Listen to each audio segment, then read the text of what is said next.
Hello, everybody. Welcome to this week's episode of the podcast. Just going to get everything set up and we'll be ready to go. Sorry about that. Hope everyone's having a good day.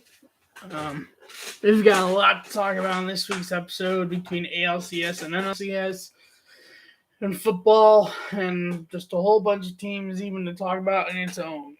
A whole lot this week.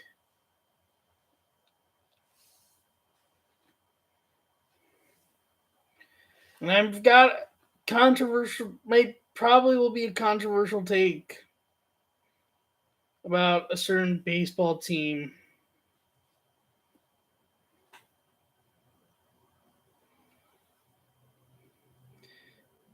Heads up, if you're an Astros fan, you might want to skip out on this episode or just be ready for a hot take about your team. I'll put it that way.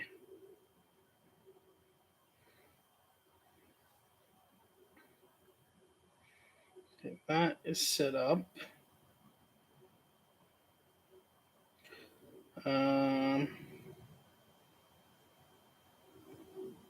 Set this up.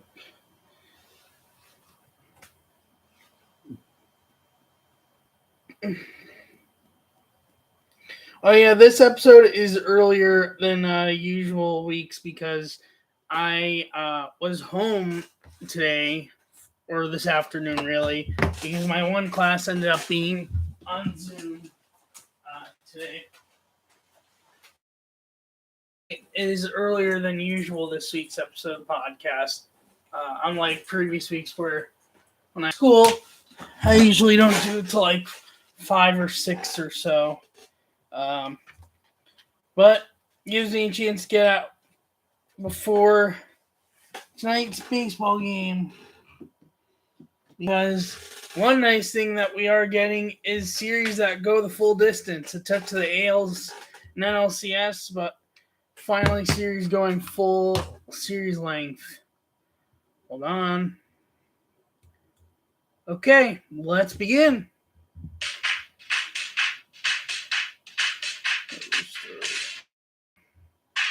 Hold on, I'm gonna restart this.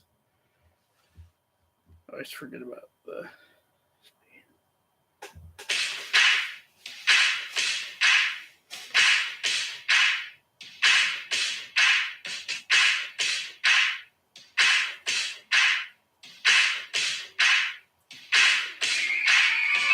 What's up, everybody? Welcome to this week's episode of Benny and the Booth podcast. On this week's episode, we've got MLB, ALCS, and NLCS pretty much fully, except for one game tonight recap, NFL Week 7 recap, and Week 8 predictions, and College Football Week 8 recap and 9 preview, along with some hot, spicy talk about certain teams from MLB and NFL. Let's get right into it. What's up, everybody, and welcome back to episode 98 of Benny and the Booth podcast. Thank you so much for the support to this point. I very much do appreciate it. We are coming up on episode 100, so if you guys have any ideas on what I should do differently for 100th episode, please let me know. I am open to something different, and I'm really interested. I want to do something a bit different, maybe, but yeah, let me know. Either way, though, here we are. Let's get up to date with baseball. So we left off with the ALCS where Texas was going home up 2-0. Houston took Game 3, wrecking off Scherzer. Josh Jung had a 2-homer game for Texas that didn't matter because Astros had 3-run second, which helped them get back in the series with 8-5 win. Scherzer was just pitched bad. Texas gave him a good fight, but was not able to come back. And then the Astros won Game 4 10-3, a 3-run first and 4-run fourth, evening the series at 2 games apiece. And then Game 5, where the whole fight happened, the Astros won 5-4 thanks to late Jose Altuve go-ahead homer off Jose Leclerc to give the Astros a W. Of course, this game is more infamous for go-ahead 3-run homer by Adolis Garcia or El Bombi, who spiked the bat and took a slow trot, then got hit by a pitch. Both benches and dugouts were cleared, and Baker got ejected. Garcia, I believe, got ejected. And Brian Abreu got ejected. Abreu is going to be suspended 2 games into 2024, not all during the playoffs, which is a whole hawk in baseball. And then others were just fine. But yeah, that was a crazy thing that happened. And then game 6, Astros were going home up 3-2. 8th inning, the Astros had bases loaded, either with 1 out or bases loaded 2 outs. And keep in mind, this is an Astros team who's made it to ALCS and the playoffs for 7 straight years, and almost 8 times in the last 9 years, going back to 2015. 17 straight, 19, 15 for almost every year. For bases loaded down by 2 runs, you'd expect them to at least get 1, tie the game, if not even take the lead. And the fact that they did not take the lead or tie it at all, and they left the bases loaded, that sealed game 6 for me, and that's not before all Bumby Algols Garcia hit the grand slam that pretty much sealed in the 5-run ninth. And B makes me question, is the Houston Astros dynasty on its end? Well, Game 7 solidified that thought because the Rangers absolutely spanked the Astros 10-3 thanks to Dos Garcia 2-homer game, who made a lot of history with this game. He won ALCS MVP, 4 straight games with a homer, tied for the longest in Rangers history, and 2 behind the MLB postseason record of Daniel Murphy. Bochy is also the first manager to win LCS with 3 different teams. Padres in 98, Giants in the even years, and then now the Texas Rangers. There's a whole bunch of history. But I'm really starting to question if this Astros dynasty is maybe starting to fall apart more than we think. And what really solidified it for me is it looks like Dusty Baker's not coming back next year. It looks like he's retiring, which is worse for Houston because if he's gone, are they going to be able to even fix this at this point? Like, I'm wondering is this the signal of the end? That leaving the bases loaded and not getting a run or 2, that felt like what now I'm really feeling is like, is it over? Are they done? Is like, it just was mind-blowing that they didn't score. It's one thing they would have gotten a run or 2, fine, that's one thing. Not just in hindsight of what this final score was. Because the final score doesn't really matter. But if they would have gotten 2 runs to tie it, or 3 runs to take the lead, or even all 4, that's something, and I could still feel that the Astros dynasty would still be going on. The fact that they have bases loaded, now, could you say they brought in the wrong pinch hitter to come in and pinch hit for, I don't even know. Yeah, John Singleton, probably not the best bat to be having up there with, because he literally, great story, don't get me wrong, but probably the wrong bat for that moment. But at the same time, still, you gotta deliver if you're Houston with the reputation that you've built from this whole long dynasty run that you've had. And the fact that they didn't just makes me wonder if this dynasty is over. Let me know your thoughts in the comments below about this, but I don't know. It just spins my head that they couldn't do anything with that situation in Game 6. But Texas Rangers are off to the World Series for the first time since 2011, where they have lost the St. Louis Cardinals.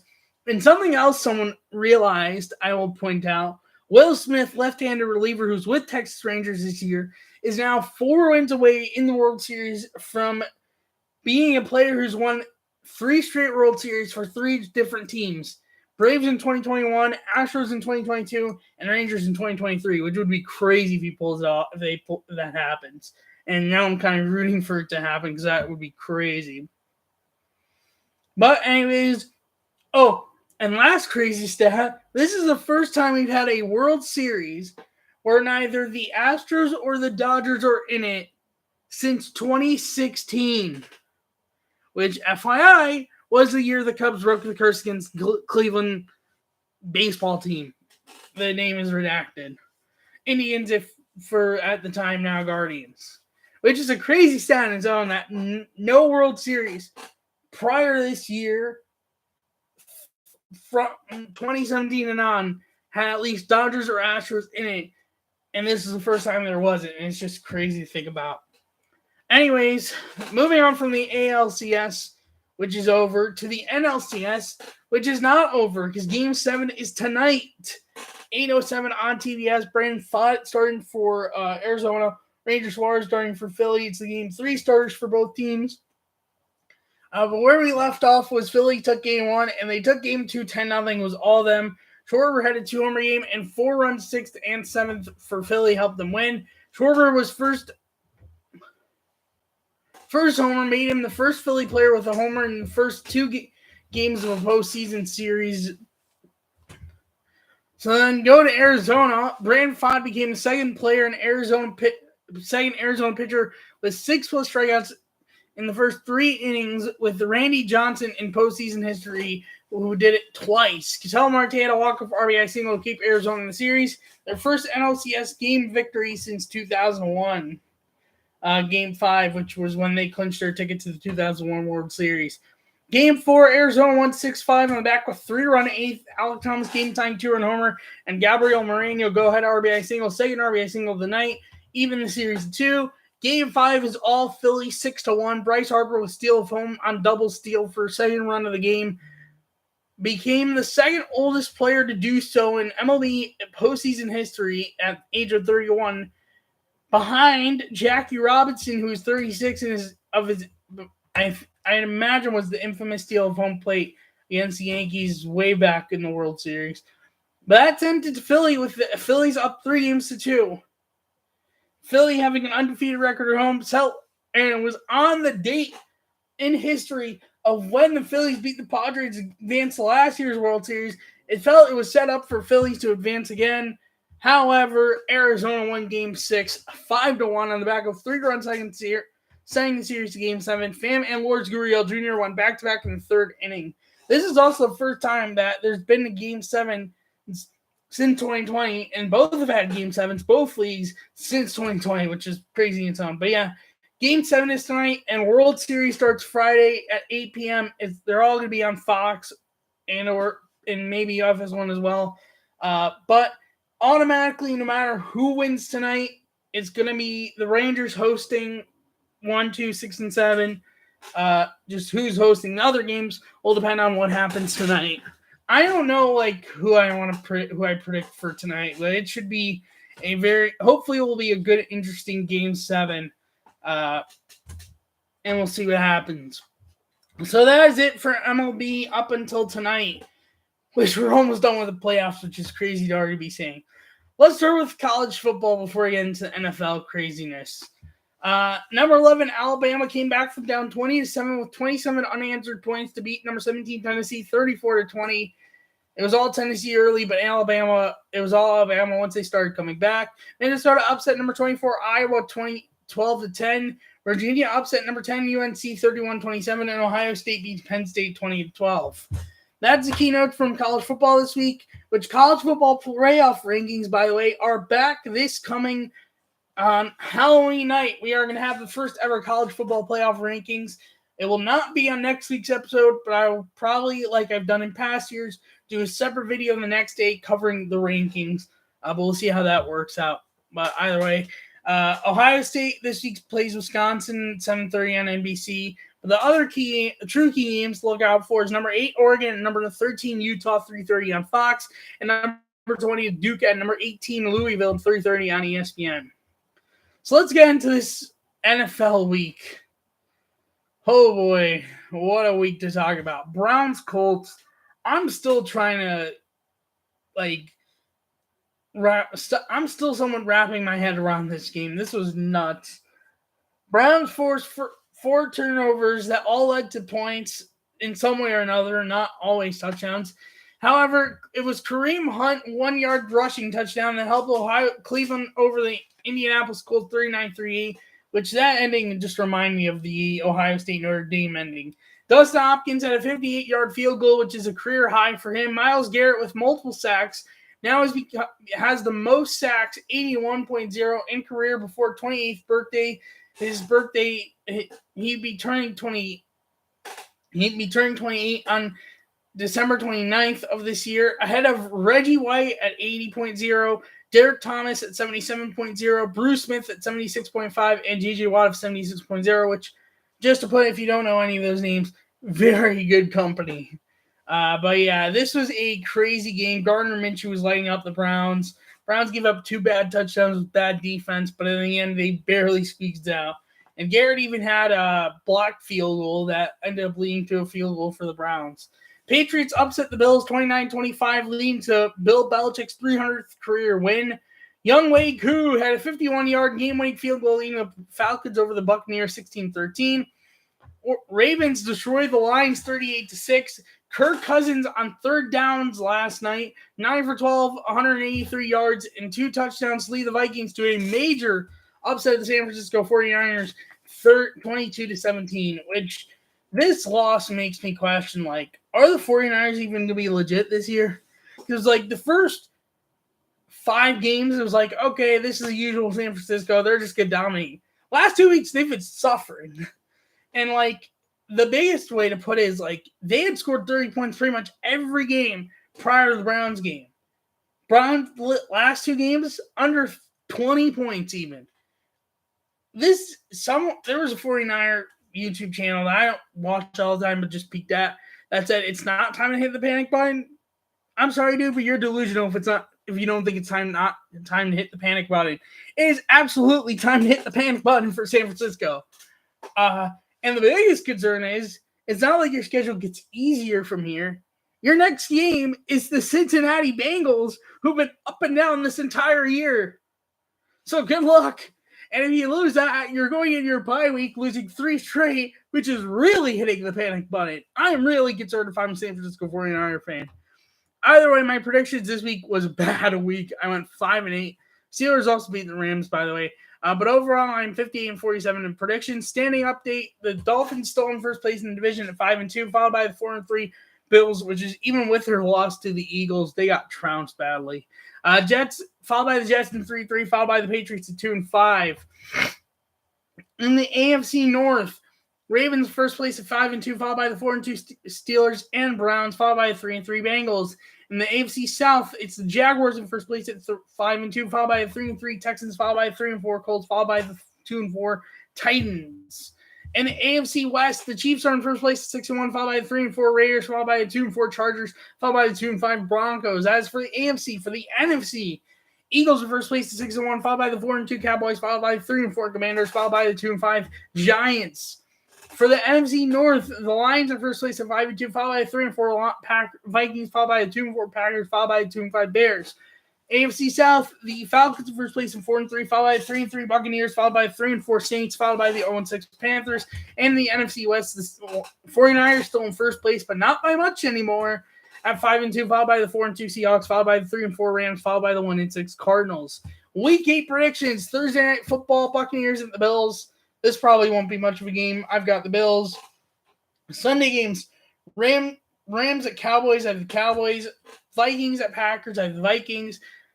Falcons at Titans. I have the Falcons. Saints at Colts. I have the Saints. Patriots at Dolphins. I have the Dolphins. Jets at Giants. We have a battle of MetLife. I've got the Jets, which this will probably be a wacky game. Jaguars at Steelers. I have the Jaguars. Eagles at Commanders. I have the Eagles. Texans at Panthers. I have the Texans. Browns at Seahawks. No matter how much of myself wants me to pick Cleveland, I think it's going to be Seattle. But I think Cleveland could give them a good run for their money, and I couldn't see Cleveland win, but my pick is Seattle. Kansas City at Denver. I have the Chiefs. Ravens at Cardinals. I have the Ravens. Bengals at 49ers. I'm actually going to go the upset and say they lose 3 weeks in a row. I'm going Bengals. Am I crazy to do it? Yes. Could I be an absolute genius if I'm right? Yes. Would I be absolutely foolish if I'm wrong? Absolutely. But I'm taking the risk this week. Sunday Night Football, Bears at Chargers. I have the Chargers. And Monday Night Football, Raiders at Lions. I have the Lions. That is this week's episode of the podcast. Let's wrap things up.